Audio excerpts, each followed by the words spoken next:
Hello दोस्तों, आपका एक बार स्वागत है हमारे यूट्यूब चैनल पे। दोस्तों, आज हम बात करने जा रहे हैं देश के बारे में कि हमारा देश किस तरफ जा रहा है और हमारे प्रधानमंत्री जी क्या क्या देश के बारे में सोच रहे हैं, क्या क्या कुछ नया करना चाह रहे हैं और कौन लोग उनका विरोध कर रहे हैं, क्या प्रधानमंत्री जी से गलती हुई है। इसी बारे में डिस्कस करेंगे क्योंकि देश अपना है तो उस पर भी कुछ बातें तो बनती ही हैं। बाकी तो और काम होता रहेगा। तो पहला तो है बेरोजगारी। बेरोजगारी की बात करें तो काफ़ी लोग इस कोरोना काल में शिकार हुए हैं बेरोजगारी का, जिसका सोच है न्यूज़ मीडिया तो इसका बात ही नहीं उठा रहा है। दूर दूर तक एक बेरोजगारी हो गया। किसान बेचारे 10 महीने से वहाँ दिल्ली बॉर्डर पे लड़ रहे हैं, मर रहे हैं। 100 से 200 लोग मर चुके हैं। उसमें मरे क्या है, वो शहीद हुए हैं। लेकिन यहाँ गोदी मीडिया के कान पे जू तक भी नहीं रेंग रहा है। इसे क्या सोचेंगे? क्या हमारा देश एक तानाशाह की तरफ जा रहा है? देखने में तो लगता है ऐसे ही है, लेकिन बाहर से लोग दिखाते हैं कि नहीं, ये है वो है, हमारा देश इतना आगे बढ़ रहा है। बट देखा जाए तो कुछ चुनिंदे लोग ही आगे बढ़ रहे हैं। देखिए, अमित शाह जी कहते हैं कि परिवारवाद हमारी पार्टी में नहीं है। चलिए, मानते भी हैं कि परिवारवाद आपके पार्टी में नहीं है, जैसे कि कांग्रेस में है। लेकिन आपका बेटा क्या कर रहा है बीसीसीआई में? कल मैं उसका प्रेस कॉन्फ्रेंस देखा। भाई, वो बोल रहा था कि डर रहा था, समझ ही में नहीं आ रहा था। 2 से 3 मिनट का उसका स्पीच था। उसमें ऐसा लग रहा था कि वो कैमरामैन है, उसको AK-47 लेकर के बैठा हुआ है और वो देख करके घबरा रहा है। 2-3 मिनट और रुकता तो ऐसा लगता कि अमित शाह को ही बुलाना पड़ता कि नहीं नहीं, पापा से कह दूंगा मैं कि आप ऐसे बोल रहे हैं।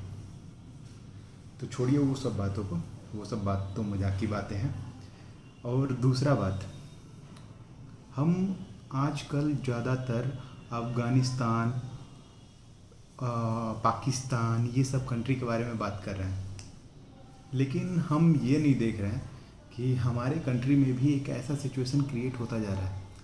जैसे कि मैं ये रिलेट नहीं कर रहा हूँ, किसी को पर्सनल में टारगेट नहीं कर रहा हूँ, लेकिन अफ़गानिस्तान में देखा जाए तो लोग बोलते हैं आज़ादी से, जैसे कि औरतों को वहाँ पे आज़ादी बिल्कुल नहीं मिलेगी, ये काम आप नहीं कर सकते, हर रूल इस्लामिक रूल के अकॉर्डिंग होगा।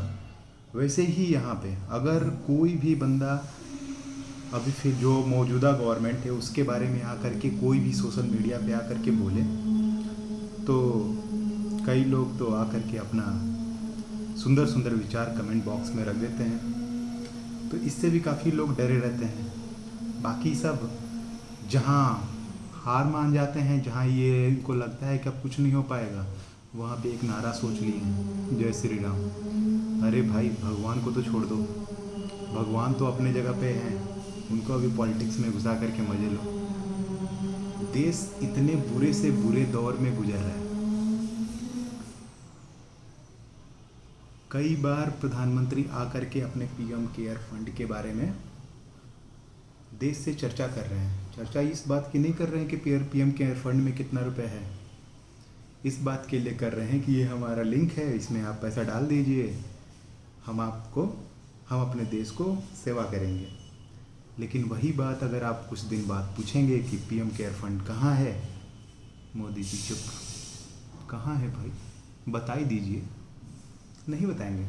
ऐसे चलता रहता है PM केयर फंड, ये वो।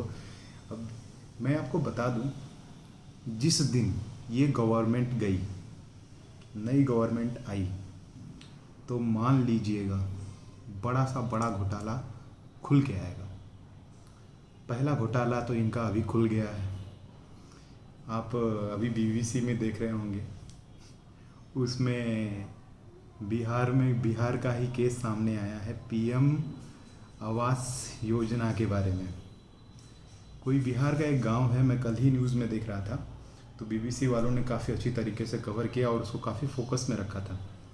उसमें कहा गया है कि पीएम आवास योजना के तहत बैंक वाला आदमी, गांव का प्रधान, लेखपाल, ये तीनों का मिली भगत है। तीनों मिले हुए हैं। पैन कार्ड किसी और का, आधार कार्ड किसी और का, खाता किसी और का, पैसा कोई और ले जा रहा है। जब वहाँ पे बीबीसी वालों ने कुछ चेक किया, जिसका आधार कार्ड था वो तो मर चुकी है, जो पैसा ले गया है उसका पता नहीं, जिसका पैन कार्ड है उसका तो ज़मीन भी नहीं है।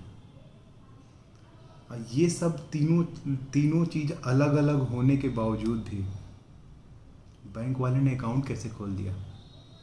सबसे बड़ी बात ये है, अभी अगर आप जाएं बैंक में अकाउंट खुलवाने के लिए, कोई एक कागज़ ना हो आपके पास, दौड़िए, जम के दौड़िए, पता नहीं खुलेगा कि नहीं खुलेगा। लेकिन यहाँ पे देखिए, 4 लोग खोल लिया, ये एक अकाउंट खोलिए। तो ये सब है करप्शन, जो कि काफ़ी अच्छे तरीके से चल रहा है और ये एक्सपोज धीरे धीरे होगा। एक स्कीम अच्छी थी कि डायरेक्ट लोगों के अकाउंट में पैसा डालना, लेकिन इंडिया है, हर चीज़ में जुगाड़ कुछ ना कुछ ढूंढ ही लेते हैं। अब हम बात करते हैं यूपी में आने वाले इलेक्शन के बारे में। ये यूपी में इससे पहले तो योगी जी ने काफ़ी किसानों को हल्का हल्का, जहाँ जहाँ प्रदर्शन हुआ वहाँ वहाँ काफ़ी अच्छे अच्छे डंडे से पिटाई किए किसानों को। अब जल्द ही मुजफ्फरपुर में एक किसान का महा पंचायत हुआ, उसमें काफ़ी मतलब कि आक्रोश दिखा लोगों के अंदर योगी से, मौजूदा सरकार के खिलाफ। इसको देख करके योगी जी ने तुरंत एक प्रेस कॉन्फ्रेंस किया, प्लस अपना कुछ एडवांटेज, कुछ पॉइंट दिखाया किसानों के फेवर में कि किसानों के लिए ये करने वाले हैं, वो करने वाले हैं। भाई साहब, योगी जी जान गए हैं कि इस बार उतना आसान नहीं है, 400 प्लस नहीं हो पाएगा। हाँ, ये कह सकते हैं कि दोबारा आ सकते हैं या नहीं आ सकते, वो तो बात की बात है। अब ओपिनियन पोल क्या कहता है, ये सब क्या होता है, वो तो बात की बात है। लेकिन फ़िलहाल ये देश में यही सब चल रहा है। अगर आप मुद्दे पे बात नहीं करेंगे तो फिर दिक्कत है। इसलिए मैं सोचा कि कुछ ना कुछ इस मुद्दे पे भी बात किया जाए और आपके सामने कुछ ना कुछ बोला जाए। इससे एडवांटेज ये रहेगा कि लोग थोड़ा देश के बारे में भी जान सकेंगे। बाकी काम तो चलता ही रहेगा, अगर देश नहीं चलेगा तो काम तो फिर बंद हो जाएगा ना। तो फिर आज के लिए बस इतना ही। ऐसे ही मैं अपना ओपिनियन रखता रहूँगा, इसको कोई अन्यथा ना ले। मैं बस अपना एक पॉइंट रख रहा हूँ। अगर कहीं अगर आपको इस मेरी बातों से आपको खेद पहुँची हो तो आप कमेंट बॉक्स में आइए और छा जाइए। ठीक है, तब तक के लिए बाय।